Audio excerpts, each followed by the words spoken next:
श्री वाहिगुरु साहिब जी। एक ओंकार सतनाम करता पुरख निर्भौ निर्वैर अकाल मूरत अजूनी सैभं गुर प्रसाद।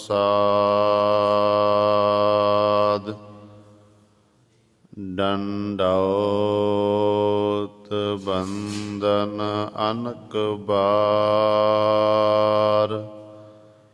सर्व कला समरथ डोलन ते राखो प्रभु। नानक दे कर हाथ प्रभ दातो दातार। परियो जाचक इक सरना मिलै दान संत रेण। जेह लग पौ जल तरना बिनत करो अरदास। सुनो जे ठाकुर पावै देहो दर्श मन चाओ। भगत एहो मन ठहरावै बलियो चगराग अंधियार मह। सब कल उदरी इक नाम धर्म प्रगट सगल हर भवन मह। जन नानक गुर पार ब्रह्म बलियो चराग अंधियार मह। सब कल उदरी इक नाम धर्म प्रगट सगल हर भवन मह। जन नानक गुर पार ब्रह्म बाणी गुरु गुरु है बाणी। बिच बाणी अमृत सारे गुर बाणी कहै सेवक जन मानै। परतख गुरु निस्तारे सो कहो टल गुर सेवियै। अहनिस सहज सुभाए दर्शन परसै गुरु कै। जन्म मरण दुख जाए होवै सिफत खसामदी। नूर अरसो कुरसो झटिया तुध डिठे सच्चे पातशाह। मल जन्म जन्म दी कटिया सज्जन सच्चा पातशाह। सिर साहांदा साहो जिस पास बैठिया सोहिया। अब नादा बेसाहो सतनाम। श्री वाहिगुरु साहिब जी। मारू सोलहे तीजा आपे करता सब जिस कारणा, जी जंत सब तेरी सरना। आपे गुप्त वरतै सब अंतर, गुर कै शब्द पछाता है। आपे करता सब जिस कारणा, जी जंत सब तेरी सरना। आपे गुप्त वरतै सब अंतर, गुर कै शब्द पछाता है। हर के भगत भरे भंडारा, आपे बख्शे शब्द विचारा। जो तुध भावै सोई कर सह, सच्चे स्यों मन राता है। आपे हीरा रतन अमोलो, आपे नदरी तोले तोलो। जी जंत सब शरण तुम्हारी, कर कृपा आप पछाता है। जिसनो नदर होवै धुर तेरी, मरै न जम्मै चूकै फेरी।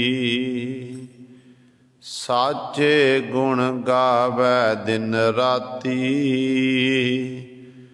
जुग जुग एको जाता है। जिसनो नदर होवै धुर तेरी, मरै न जम्मै चूकै फेरी। साचे गुण गावै दिन राती,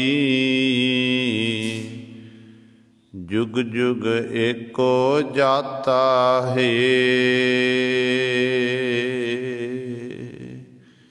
वाहिगुरु जी का खालसा, वाहिगुरु जी की फतेह। परम सन्मानयोग, जुगो जुग अटल, चवर छतर तख दे मालक, बाणी के बोहित, जाहरा जहूर हाजरा हजूर।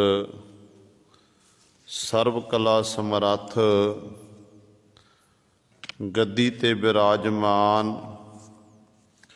धन धन साहिब श्री गुरु ग्रंथ साहिब, सच्चे सतगुरु जी दी पावन पवित्र निੱਘੀ गोद दे अंदर जुड़ बैठे गुरु रूप गुरु सवारे सत संगी जनो। आप जी बड़ भागे हो, जो दशमेश पिता गुरु कलगीधर सतगुरु, अमृत के दाते सर्वंस दानी सहबे कमाल। धन धन साहिब श्री गुरु गोबिंद सिंह महाराज जी की चरण छो धरती, महान पवित्र अस्थान गुरुद्वारा मंजी साहेब आलमगीर विखे अमृत वेले तो हाजरियां भर के सत संगत करके सतगुरु महाराज जी दियां खुशियां प्राप्त कर रहे हो। साहिबां दे पावन दरबार दे विच अमृत वेले तो सजे दीवाना विच आप जी ने हुणे ही सत्कार जो गुरु घर दे कीर्तनियां पासों श्री आसा जी की वार दे कीर्तन श्रवण कीते हन। सुआओ गुरु सवारियो, समा है जो चल रही लड़ीवार गुरबाणी दी कथा। ਮਾਰੂ ਰਾਗ ਦੇ ਵਿੱਚੋਂ ਆਪ ਸੰਗਤਾਂ ਸ਼ਰਵਣ ਕਰਦੀਆਂ ਆ ਰਹੀਆਂ ਹਨ। ਆਓ ਆਪਣੀਆਂ ਮਨ ਬਿਰਤੀਆਂ ਇਕਾਗਰ ਕਰੀਏ, ਧਿਆਨ ਗੁਰੂ ਚਰਨਾਂ ਨਾਲ ਜੋੜੀਏ ਤੇ ਗੁਰੂ ਮਹਾਰਾਜ ਜੀ ਦੇ ਪਾਵਨ ਉਪਦੇਸ਼ ਨੂੰ ਹਿਰਦਿਆਂ ਵਿੱਚ ਵਸਾ ਕੇ ਆਪਣਾ ਜੀਵਨ ਸਫਲਾ ਕਰੀਏ। ਕਰੋ ਸਾਰੇ ਆਪਣੀ ਰਸਨਾ ਪਵਿੱਤਰ, ਉਚਾਰਨ ਕਰੋ ਜੀ ਸਤਨਾਮ ਸ਼੍ਰੀ ਵਾਹਿਗੁਰੂ ਸਾਹਿਬ ਜੀ। ਮਾਰੂ ਸੋਲਹੇ ਤੀਜਾ, ਆਪੇ ਕਰਤਾ ਸਭ ਜਿਸ ਕਰਨਾ, ਜੀ ਜੰਤ ਸਭ ਤੇਰੀ ਸ਼ਰਣਾ। ਮਾਰੂ ਰਾਗ ਦੇ ਵਿੱਚ ਤੀਸਰੇ ਪਾਤਸ਼ਾਹ ਧੰਨ ਧੰਨ ਸਾਹਿਬ ਸ੍ਰੀ ਗੁਰੂ ਅਮਰਦਾਸ ਪਾਤਸ਼ਾਹ ਮਹਾਰਾਜ ਜੀ ਬਖਸ਼ਿਸ਼ ਕਰ ਰਹੇ ਹਨ। ਮਾਰੂ ਸੋਲਹੇ, ਸੋਲਹੇ ਤੋਂ ਭਾਵ ਹੈ ਕਿ ਪਾਵਨ ਸ਼ਬਦ ਦੇ ਵਿੱਚ 16 ਬੰਦ ਆਉਂਦੇ ਨੇ, 16 ਪੌੜੀਆਂ ਆਉਂਦੀਆਂ ਹਨ ਤੇ ਸਤਿਗੁਰੂ ਮਹਾਰਾਜ ਜੀ ਇਹ ਪਾਵਨ ਸ਼ਬਦ ਸਤਿਗੁਰਾਂ ਦੇ ਪਾਵਨ ਅੰਕ 1052 ਤੋਂ ਪ੍ਰਾਰੰਭ ਹੁੰਦਾ ਹੈ ਤੇ 1053 ਤੇ ਜਾ ਕੇ ਇਸ ਪਾਵਨ ਸ਼ਬਦ ਦੀ ਸਮਾਪਤੀ ਹੈ। ਆਰੰਭਤਾ ਦੇ ਵਿੱਚ ਪਾਤਸ਼ਾਹ ਜੀ ਬਚਨ ਕਰਦੇ ਨੇ ਕਿ ਆਪੇ ਕਰਤਾ ਸਭ ਜਿਸ ਕਰਨਾ। ਕਰਤੇ ਦਾ ਅਰਥ ਹੈ ਕਰਤਾਰ, ਜਿਹੜਾ ਸਭ ਕੁਝ ਕਰਨ ਵਾਲਾ ਹੈ। ਜੋ ਕੁਝ ਸੰਸਾਰ ਦੇ ਵਿੱਚ ਹੋ ਰਿਹਾ, ਪਿੱਛੇ ਹੋਇਆ, ਵਰਤਮਾਨ ਸਮੇਂ 'ਚ ਹੋ ਰਿਹਾ, ਅੱਗੇ ਹੋਵੇਗਾ, ਉਸ ਮਾਲਕ ਦੇ ਹੁਕਮ ਦੇ ਵਿੱਚ ਹੀ ਹੋ ਰਿਹਾ ਹੈ। ਜੀਵਾਂ ਪਾਸੋਂ ਉਹ ਵਾਹਿਗੁਰੂ ਹੀ ਕਰਵਾ ਰਿਹਾ ਹੈ, ਇਸ ਕਰਕੇ ਉਹ ਕਰਤਾਰ ਹੈ। ਕਰਤਾਰ ਦਾ ਅਰਥ ਕੀ ਹੈ? ਕਰਤਾਰ। ਕਰ ਦਾ ਅਰਥ ਹੋ ਗਿਆ ਹੱਥ, ਤਾਰ ਦਾ ਅਰਥ ਹੋ ਗਿਆ ਕਿ ਜੀਵਾਂ ਨੂੰ ਜਿਹਨੇ ਆਪਣੇ ਕਰ ਕਮਲਾਂ ਦੇ ਵਿੱਚ ਰੋਜੀ ਰੋਟੀ ਦੇਣ ਰੂਪੀ ਤਾਰ ਪਕੜੀ ਹੋਈ ਹੈ, ਉਹਨੂੰ ਕਹਿੰਦੇ ਨੇ ਕਰਤਾਰ। ਇਸ ਤਰ੍ਹਾਂ ਉਹ ਵਾਹਿਗੁਰੂ ਆਪ ਹੀ ਕਰਨ ਵਾਲਾ ਹੈ। ਸਭ ਜਿਸ ਕਰਨਾ, ਜੋ ਸੰਸਾਰ ਆਪਾਂ ਦੇਖਦੇ ਆ, ਸੰਸਾਰ ਦਾ ਪਸਾਰਾ ਹੈ, ਜਿੰਨੇ ਵੀ ਜੀਵ ਜੰਤੂ ਨੇ ਇਸ ਵਾਹਿਗੁਰੂ ਦੇ ਹੁਕਮ ਦੇ ਵਿੱਚ ਪੈਦਾ ਹੋਏ ਨੇ ਤੇ ਹੁਕਮ ਦੇ ਵਿੱਚ ਹੀ ਵਾਹਿਗੁਰੂ ਦੇ ਸਮਾ ਜਾਂਦੇ ਹਨ। ਇਸ ਕਰਕੇ ਸਭ ਕੁਝ ਕਹਿੰਦੇ ਉਹ ਵਾਹਿਗੁਰੂ ਆਪ ਹੀ ਕਰਨ ਵਾਲਾ ਕਰਤਾਰ ਵਾਹਿਗੁਰੂ ਕਰ ਰਿਹਾ ਹੈ। ਜੀ ਜੰਤ ਸਭ ਤੇਰੀ ਸਰਣਾ। ਹੇ ਵਾਹਿਗੁਰੂ ਜੀ, ਜਿੰਨੇ ਵੀ ਜੀਵ ਜੰਤੂ ਨੇ, 84 ਲੱਖ ਜੂਨਾਂ ਹਨ, ਇਹ ਸਾਰੀਆਂ ਤੇਰੀ ਸ਼ਰਨ ਦੇ ਵਿੱਚ ਹਨ। ਤੇਰੀ ਸ਼ਰਨ ਤੋਂ ਕੋਈ ਬਾਹਰਾ ਨਹੀਂ ਹੈ, ਕਿਉਂਕਿ ਪਰਮਾਤਮਾ ਦੇ ਜਿਸ ਸਾਰੇ ਇੱਕ ਜਿੰਨੇ ਵੀ ਸਾਡੇ ਸਾਹ ਚੱਲ ਰਹੇ ਨੇ, ਆਪਾਂ ਜ਼ਿੰਦਗੀ ਦਾ ਨਿਰਵਾਹ ਕਰ ਰਹੇ ਹਾਂ, ਅਸਲ ਵਿੱਚ ਉਸ ਮਾਲਕ ਦੇ ਹੁਕਮ ਦੇ ਵਿੱਚ ਹੀ ਸਾਡੇ ਸਾਹ ਚੱਲਦੇ ਨੇ। ਜਦੋਂ ਮਾਲਕ ਦਾ ਹੁਕਮ ਹੁੰਦਾ ਹੈ ਤੇ ਉਦੋਂ ਸਾਡੇ ਸਾਹ ਬੰਦ ਹੋ ਜਾਂਦੇ ਨੇ। ਆਪਾਂ ਕਹਿੰਦੇ ਨੇ ਫਲਾਣਾ ਮਨੁੱਖ ਸੀ, ਫਲਾਣਾ ਚੜ੍ਹਾਈ ਕਰ ਗਿਆ, ਫਲਾਣਾ ਸੁੱਤਾ ਰਹਿ ਗਿਆ, ਫਲਾਣੇ ਦਾ ਐਕਸੀਡੈਂਟ ਹੋ ਗਿਆ, ਫਲਾਣੇ ਨਾਲ ਆਹ ਵਰਤ ਗਿਆ। ਅਸਲ 'ਚ ਇਹ ਜਿਹੜੀਆਂ ਨੇ ਕੋਈ ਨਾ ਕੋਈ ਕਾਰਨ ਬਣਦਾ ਏ, ਪਰ ਹੈ ਪਰਮਾਤਮਾ ਦਾ ਹੁਕਮ ਹੁੰਦਾ ਏ। ਤਿੰਨ ਚੀਜ਼ਾਂ ਇੱਕ ਥਾਂ ਤੇ ਜਦੋਂ ਇਕੱਤਰ ਹੋ ਜਾਂਦੀਆਂ ਨੇ, ਥਾਂ, ਸਮਾਂ ਤੇ ਕਾਰਨ, ਜਦੋਂ ਇਹ ਇੱਕ ਥਾਂ ਤੇ ਇਕੱਤਰ ਹੋ ਗਈਆਂ ਤੇ ਉਦੋਂ ਜੀਵ ਨੂੰ ਕੋਈ ਵੀ ਇਹੋ ਜਿਹੀ ਤਾਕਤ ਨਹੀਂ ਹੈ ਕਿ ਜੀਵ ਨੂੰ ਬਚਾ ਸਕੇ। ਵੱਡੇ ਵੱਡੇ ਹੋਏ ਨੇ ਵਿਗਿਆਨੀ ਹੋਏ, ਵੱਡੇ ਵੱਡੇ ਵਿਦਵਾਨ ਹੋਏ ਨੇ, ਵੱਡੇ ਵੱਡੇ ਵੈਦ ਹੋਏ ਨੇ, ਜਿਨ੍ਹਾਂ ਨੇ ਇਹ ਆਖਣਾ ਕੀਤਾ ਕਿ ਮੈਂ ਫਲਾਣੇ ਨੂੰ ਬਚਾ ਲਵਾਂਗਾ। ਧਨੰਤਰ ਵੈਦ ਜੈਸੇ ਹਿੰਦੂ ਮਤ ਦੇ ਗ੍ਰੰਥਾਂ ਵਿੱਚ ਲਿਖਿਆ ਹੋਇਆ, ਉਹ ਧਨੰਤਰ ਵੈਦ ਜੈਸੇ ਜਿਹੜੇ ਗੁਰੂ ਸਵਾਰਿਓ ਜੀਵਾਂ ਨੂੰ ਬਚਾਉਣ ਦੀ ਕੋਸ਼ਿਸ਼ ਕਰਦੇ ਉਹ ਖੁਦ ਚਲੇ ਗਏ ਸੰਸਾਰ ਤੋਂ। ਪ੍ਰੀਸ਼ਤ ਰਾਜੇ ਨੂੰ, ਜਿਹਨੂੰ ਇਹ ਸ਼ਰਾਪ ਹੋਇਆ ਸੀ ਕਿ ਤੈਨੂੰ ਜਿਹੜਾ ਸੱਪ ਡੰਗ ਮਾਰੇਗਾ, ਉਹਨੇ ਇਹੋ ਜਿਹੀ ਥਾਂ 'ਤੇ ਆਪਣੇ ਮਹਿਲ ਬਣਾਉਣਾ ਕੀਤਾ, ਉੱਥੇ ਜਾ ਕੇ ਬੈਠ ਗਿਆ ਤਾਂ ਕਿ ਮੇਰੀ ਮੌਤ ਨਾ ਹੋ ਸਕੇ, ਅਤੇ ਆਲੇ ਦੁਆਲੇ ਤਕੜਾਈ ਕਰ ਦਿੱਤੀ, ਮੱਖੀ ਵੀ ਅੰਦਰ ਨਹੀਂ ਜਾ ਸਕਦੀ ਸੀ। ਪਰ ਗੁਰੂ ਸਵਾਰਿਓ ਉਹ ਵੀ ਖਤਮ ਹੋ ਗਿਆ। ਸੋ ਕਹਿਣ ਦਾ ਭਾਵ ਹੈ ਕਿ ਜਿੰਨੇ ਵੀ ਜੀਵ ਜੰਤੂ ਨੇ ਪਰਮਾਤਮਾ ਦੇ ਹੁਕਮ ਦੇ ਵਿੱਚ ਪੈਦਾ ਹੁੰਦੇ ਨੇ, ਵਾਹਿਗੁਰੂ ਦੇ ਹੁਕਮ ਦੇ ਵਿੱਚ ਹੀ ਜਾ ਕੇ ਇਹ ਸਮਾ ਜਾਂਦੇ ਨੇ। ਇਸ ਕਰਕੇ ਇੱਥੇ ਸਤਿਗੁਰੂ ਮਹਾਰਾਜ ਬਚਨ ਕਰਦੇ ਨੇ ਕਿ ਜੀ ਜੰਤ ਸਭ ਤੇਰੀ ਸਰਨਾ। ਹੇ ਵਾਹਿਗੁਰੂ ਜੀ, ਜਿੰਨੇ ਵੀ ਜੀਵ ਹਨ, ਜਿੰਨੇ ਵੀ ਜੰਤ ਹਨ, ਇਹ ਸਾਰੇ ਚਾਰ ਖਾਣੀਆਂ ਦੇ ਜੀਵ ਤੁਹਾਡੀ ਸ਼ਰਨ ਦੇ ਵਿੱਚ ਹਨ। ਆਪੇ ਗੁਪਤ ਵਰਤੈ ਸਭ ਅੰਤਰ, ਗੁਰ ਕੈ ਸ਼ਬਦ ਪਛਾਤਾ ਹੈ। ਫਿਰ ਗੁਰੂ ਅਮਰਦਾਸ ਪਾਤਸ਼ਾਹ ਮਹਾਰਾਜ ਨੂੰ ਸਿੱਖਾਂ ਨੇ ਸਵਾਲ ਕੀਤਾ ਕਿ ਪਾਤਸ਼ਾਹ, ਜਿਹੜਾ ਮਾਲਕ ਇੰਨੀ ਤਾਕਤ ਦਾ, ਸ਼ਕਤੀ ਦਾ ਮਾਲਕ ਹੈ, ਉਹ ਮਾਲਕ ਵਾਹਿਗੁਰੂ ਰਹਿੰਦਾ ਕਿੱਥੇ ਹੈ? ਉਹਦਾ ਕੋਈ ਰਹਿਣ ਬਸੇਰਾ ਤਾਂ ਹੋਵੇਗਾ ਨਾ। ਹਰ ਇੱਕ ਮਨੁੱਖ ਦਾ, ਜੀਵ ਜੰਤੂ ਨੇ ਜਿੰਨੇ ਵੀ ਸੰਸਾਰ ਦੇ ਵਿੱਚ ਨੇ, ਹਰ ਇੱਕ ਦਾ ਆਪਣੇ ਆਪਣੇ ਰਹਿਣ ਦੇ ਆਲਣੇ ਨੇ।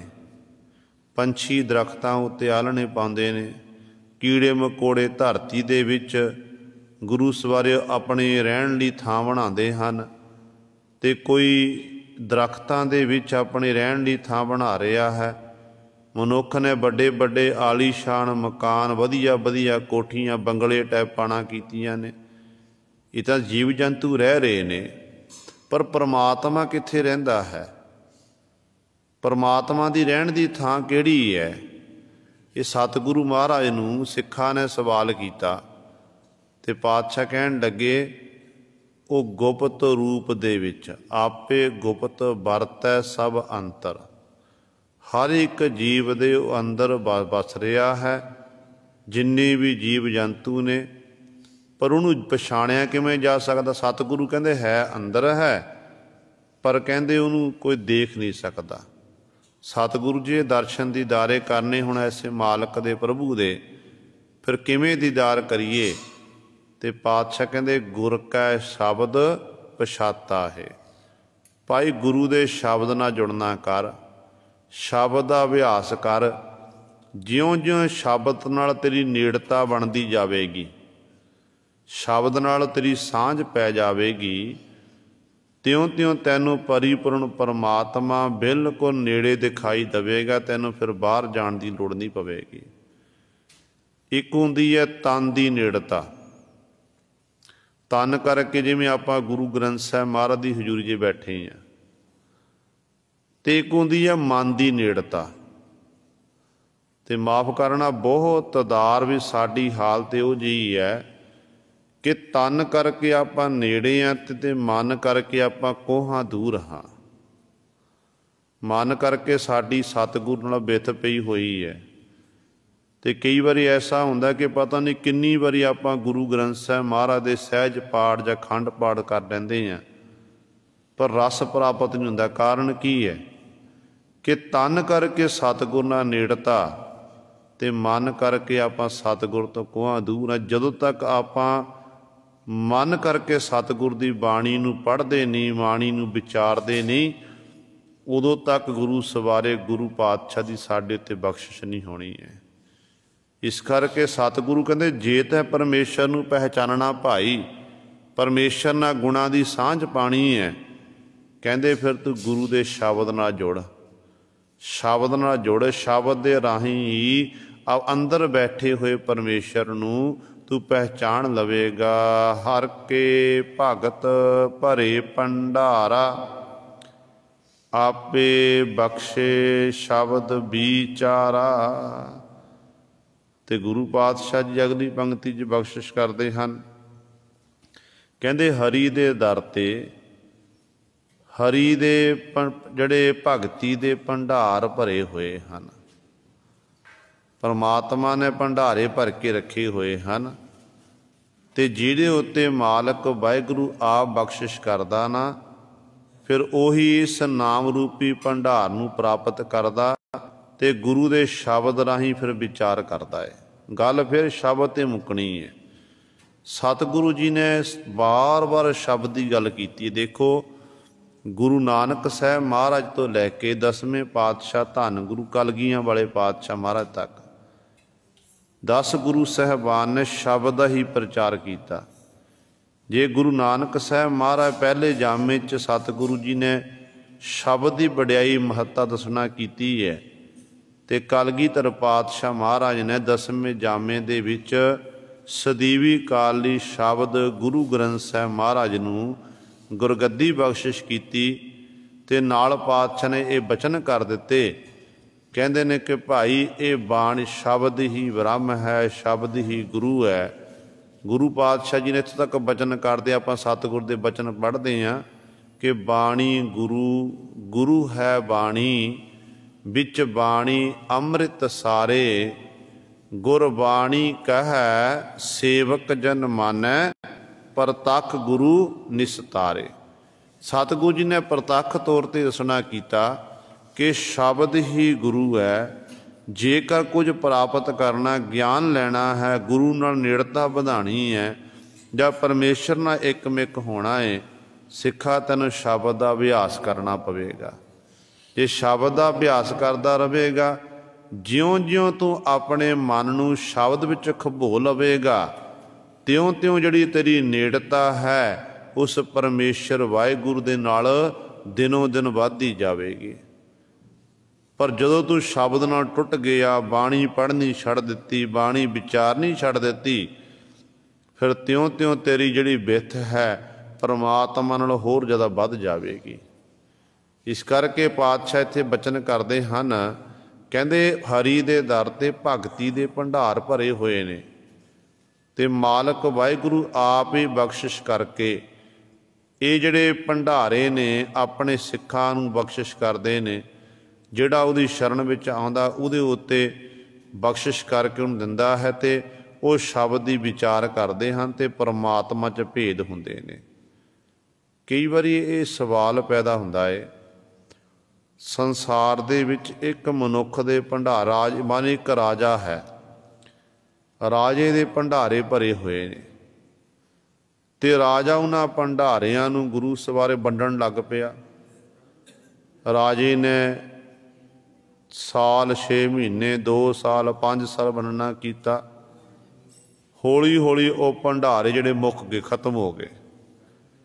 ਸੰਸਾਰੀ ਰਾਜਾ ਜਿਹੜਾ ਹੈ, ਸੰਸਾਰੀ ਰਾਜਾ ਗੁਰੂ ਸਵਾਰੇ ਕੰਗਾਲ ਹੋ ਸਕਦਾ ਹੈ, ਉਹਦੇ ਭਰੇ ਹੋਏ ਭੰਡਾਰੇ ਮੁੱਕ ਸਕਦੇ ਨੇ।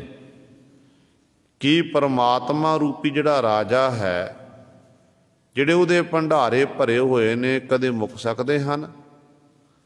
ਇਹੀ ਸਵਾਲ ਗੁਰਸਿੱਖਾਂ ਨੇ ਗੁਰੂ ਅਮਰਦਾਸ ਪਾਤਸ਼ਾਹ ਮਹਾਰਾਜ ਨੂੰ ਗੋਇੰਦਵਾਲ ਸਾਹਿਬ ਦੀ ਧਰਤੀ 'ਤੇ ਕੀਤਾ ਸੀ। ਜੋ ਸਤਿਗੁਰੂ ਗੁਰੂ ਅਮਰਦਾਸ ਪਾਤਸ਼ਾਹ ਮਹਾਰਾਜ ਬੌਲੀ ਦੀ ਸੇਵਾ ਕਰਵਾ ਰਹੇ ਨੇ, ਸਿੱਖ ਸੰਗਤਾਂ ਸਤਿਗੁਰਾਂ ਦੀ ਹਜ਼ੂਰੀ ਵਿੱਚ ਆਉਂਦੀਆਂ, ਜਿਹੜੇ ਸਿੱਖ ਸੇਵਾ ਕਰਦੇ ਸ਼ਰਧਾ ਭਾਵਨਾ ਰੱਖ ਕੇ ਮਿੱਟੀ ਦੇ ਟੋਕਰੇ ਭਰ ਭਰ ਕੇ ਬਾਹਰ ਸੁੱਟ ਰਹੇ ਨੇ। ਸੰਗਤਾਂ ਬੜੀ ਦੂਰੋਂ ਚੱਲ ਕੇ ਕਾਬਲ, ਕੰਧਾਰ ਇਤਿਆਦਿਕ ਬਲਖ ਬੁਖਾਰੇ ਤੋਂ ਚਾਰੇ ਦਿਸ਼ਾਵਾਂ ਵਿੱਚ ਸੰਗਤਾਂ ਚੱਲ ਕੇ ਆ ਰਹੀਆਂ ਨੇ ਤੇ ਸਤਿਗੁਰੂ ਉਹਨਾਂ ਦੀ ਭਾਵਨਾ ਦੇਖ ਕੇ, ਸੇਵਾਵਾਂ ਦੇਖ ਕੇ ਸਤਿਗੁਰੂ ਬਖਸ਼ਾਂ ਕਰ ਰਹੇ ਨੇ। ਕਿਸੇ ਨੂੰ ਸਤਿਗੁਰੂ ਦੁੱਧ ਦੇ ਰਹੇ ਨੇ, ਕਿਸੇ ਨੂੰ ਪੁੱਤ ਦੇ ਰਹੇ, ਕਿਸੇ ਨੂੰ ਕਾਰੋਬਾਰ ਦੀ ਬਖਸ਼ਿਸ਼ ਕਰਦੇ ਨੇ, ਕਿਸੇ ਨੂੰ ਅਣਮੰਗਿਆ ਦਾਨ ਦੇ ਰਹੇ ਨੇ। ਇੰਨਾ ਦਾਨ ਦੇ ਰਹੇ ਨੇ, ਨਾਮ ਰੂਪੀ ਧਨ, ਨਾਮ ਰੂਪੀ ਖਜ਼ਾਨਾ ਦੇ ਰਹੇ ਹਨ। ਰਿੱਧੀਆਂ ਸਿੱਧੀਆਂ ਕਿਸੇ ਉੱਤੇ ਬਖਸ਼ਿਸ਼ ਕੀਤੀਆਂ ਨੇ, ਇਹ ਬਖਸ਼ਾਂ ਕਰ ਰਹੇ ਨੇ। ਜਿਹੜਾ ਆਉਂਦਾ ਉਹਦੇ ਤੇ ਸਤਿਗੁਰੂ ਬਖਸ਼ਿਸ਼ ਕਰੀ ਜਾ ਰਹੇ ਨੇ। ਨਿਕਟ ਵਰਤੀ ਸਿੱਖਾਂ ਨੇ ਸਮਾਂ ਪਾ ਕੇ ਗੁਰੂ ਅਮਰਦਾਸ ਪਾਤਸ਼ਾਹ ਮਹਾਰਾਜ ਨੂੰ ਸਵਾਲ ਕਰ ਦਿੱਤਾ। ਕਹਿਣ ਲੱਗੇ, ਪਾਤਸ਼ਾਹ ਜੀ, ਆਪ ਜੀ ਸਾਰਿਆਂ ਦੀਆਂ ਝੋਲੀਆਂ ਭਰੀ ਜਾ ਰਹੇ। ਜਿਹੜਾ ਆਉਂਦਾ ਕਿਸੇ ਨੂੰ ਰਿੱਧੀ ਸਿੱਧੀ ਦੇ ਦਿੱਤੀ, ਕਿਸੇ ਨੂੰ ਨਾਮ ਦੀ ਦਾਤ ਦੇਣਾ ਕੀਤੀ, ਵੰਡੀ ਜਾ ਰਹੇ ਹੋ, ਵੰਡੀ ਜਾ ਰਹੇ ਹੋ ਕਿ ਪਾਤਸ਼ਾਹ ਜੀ ਜਿਹੜਾ ਤੁਹਾਡਾ ਖਜ਼ਾਨਾ ਹੈ, ਖਜ਼ਾਨਾ ਤੁਹਾਡਾ ਭਰਿਆ ਹੋਇਆ, ਕਿ ਉਹ ਖਤਮ ਨਹੀਂ ਹੋਵੇਗਾ, ਮੁੱਕ ਨਹੀਂ ਜਾਵੇਗਾ। ਤੇ ਧੰਨ ਗੁਰੂ ਅਮਰਦਾਸ ਪਾਤਸ਼ਾਹ ਮਹਾਰਾਜ ਨੇ ਬਚਨ ਕੀਤੇ, ਕਹਿਣ ਲੱਗੇ ਕਿ ਭਾਈ ਇਹ ਨਾਮ ਦਾ ਖਜ਼ਾਨਾ ਹੈ, ਇਹ ਕਦੇ ਮੁੱਕਣ ਵਾਲਾ ਨਹੀਂ ਹੈ। ਇਹ ਗੁਰੂ ਨਾਨਕ ਦੇ ਦਰ ਦੇ ਭੰਡਾਰੇ ਨੇ। ਦੁਨਿਆਵੀ ਬਾਦਸ਼ਾਹ, ਦੁਨਿਆਵੀ ਰਾਜੇ ਦੇ ਭੰਡਾਰੇ ਮੁੱਕ ਸਕਦੇ ਨੇ, ਪਰ ਗੁਰੂ ਨਾਨਕ ਦੇ ਭੰਡਾਰੇ ਸਦੀਵੀ ਕਾਲ ਭਰੇ ਰਹਿੰਦੇ ਨੇ।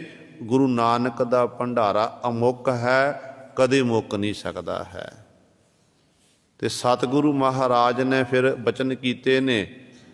ਪਾਤਸ਼ਾਹ ਕਹਿਣ ਲੱਗੇ ਜਿਹੜਾ ਇਹੋ ਧਨ ਅਖੁੱਟ ਨਾ ਨਿਖੁੱਟੈ ਨਾ ਜਾਏ, ਪੂਰੈ ਸਤਿਗੁਰ ਦੀਆ ਦਿਖਾਏ, ਆਪਣੇ ਸਤਿਗੁਰ ਕਹਿ ਬਲਿਹਾਰੈ।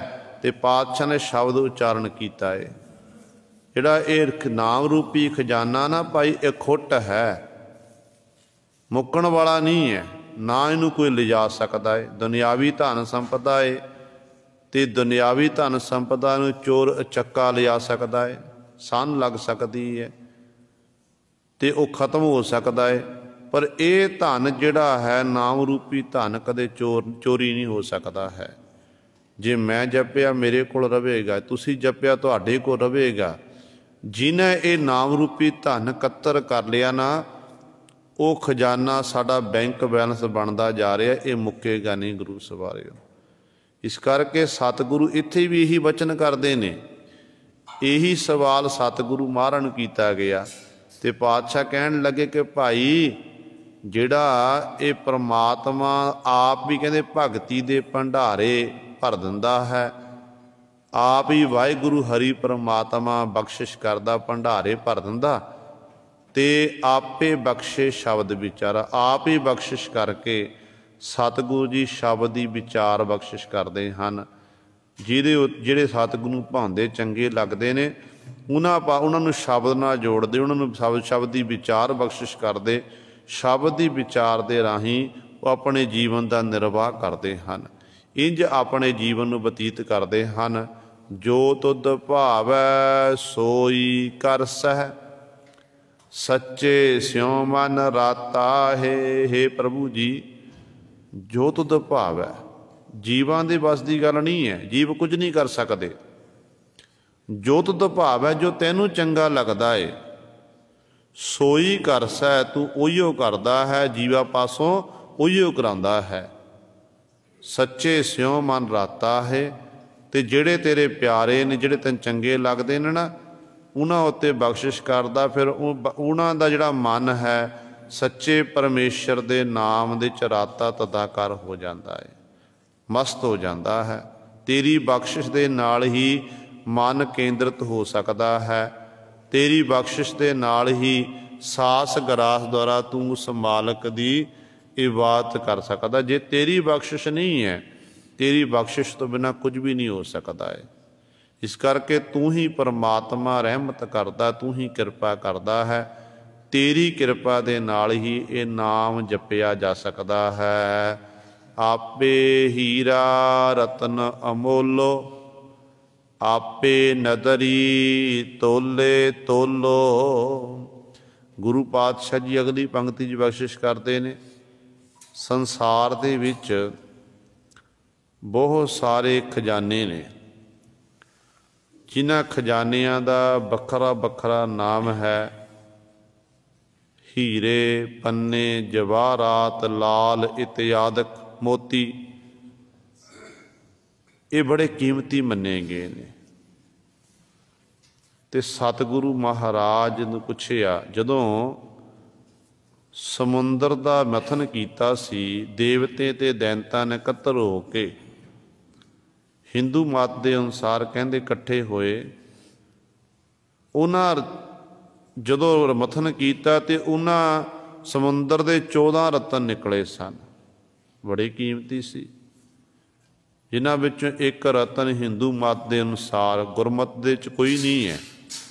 शराब नूं भी रतन मानते हैं कि शराब भी उत्थों निकली है जी, अमृत भी उत्थों निकलिया, पर गुरमत दे विच नहीं। गुरमत दे विच तां इह है कि जिहड़ा शराब का अर्थ की है, शरारत का पानी। गुरसिख ने कदे भी नशे का सेवन नहीं करना, चाहे वह तंबाकू है, चाहे वह शराब है, चाहे किसी प्रकार का नशा है। गुरसिखां दे घर दे पुरातन गुरसिखां दे जीवन पढ़ के देखो, पुरातन गुरसिखां ने अपने घरां दे विच नेम प्लेटां लाइयां हुंदियां सन लिख के। उन्हां उत्ते लिखिया हुंदा सी कोई सिगरट पीण वाला, कोई जरदा खाण वाला, कोई शराब पीण वाला वो साडे घर विच नहीं आ सकदा, इस घर विच आण दी मनाही है। किन्ना पहरा हुंदा सी, क्योंकि उदों सारा परिवार चढ़ती कला दे विच हुंदा सी। पर अजोका समा ऐसा हो गया, माफ़ करना, कई परिवार ऐसे ने, गुरसिख परिवार ने, उन्हां दी जिहड़ी दिन की शुरुआत है ना, सवेर की शुरुआत वो शराब तो शुरू होंदी है, नशे तो शुरू होंदी है। इस करके ये शरारत का पानी है, ये गुरसिख ने इस्तेमाल नहीं करना। सो 14 रतन निकले सन। ते सतगुरु जी कहते ने कि जिहड़ा परमात्मा का नाम है ना, असल विच ये रतन है। गुरु का शब्द रतन है। सतगुर की बाणी एक ओंकार तो लैके 18-10-20 तक ये रतन है। गुरबाणी विच पातशाह का फरमान है कि रतना रतन पदार्थ बहु सागर भरिया राम, बाणी गुरबाणी लागे तिन हाथ चढ़िया राम। सागर भरिया समुंदर, ये समुंदर च रतन ने। इस तरह गुरु ग्रंथ साहिब महाराज रत्ना की खान हैं। तो जिन्नी समुंदर की गहराई विच दुनियावी जिहड़ा समुंदर है पानी नाल भरिया होया, उहदे विच आपां छाल मारांगे ते डुब जावांगे, असीं खत्म हो जावांगे। पर जदों गुरबाणी रूपी समुंदर विच भाव गुरु ग्रंथ साहिब महाराज विच आपां छाल मारांगे, पर डूंघाई जावांगे ते सतगुर की डूंघाई भी जाण दे नाल आपां डुबांगे नहीं, तर जावांगे। इन्ना ही फर्क है बस। दुनियावी समुंदर ते गुरु ग्रंथ साहिब महाराज रूपी समुंदर का इन्ना ही फर्क है कि गुरु ग्रंथ साहिब महाराज डुबदियां नूं तारदे ने ते समुंदर जिहड़ा है वो डोबदा है। बस आ फर्क है। तो सतगुरु इत्थे कह रहे ने कि जिहड़ा एक एक शब्द है, एक एक अखर है गुरु ग्रंथ साहिब महाराज का, ये रतन है। जिवें आपां रोजाना पढ़ते हैं सतगुरु महाराज के बचन, आनंद साहिब की पावन बाणी विच पातशाह कहते ने कि गुर का शब्द रतन है, हीरे जित जड़ाओ। शब्द रतन जित मन लागा, एहो हुआ समाओ।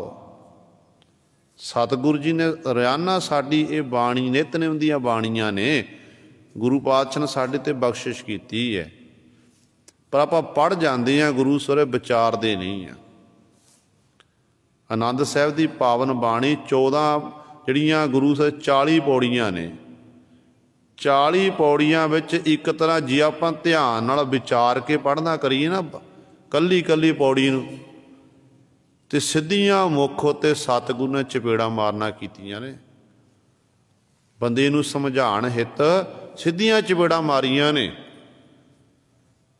पर बंदा फिर भी नहीं समझदा। रोजाना पढ़ के आपां फिर नहीं समझते।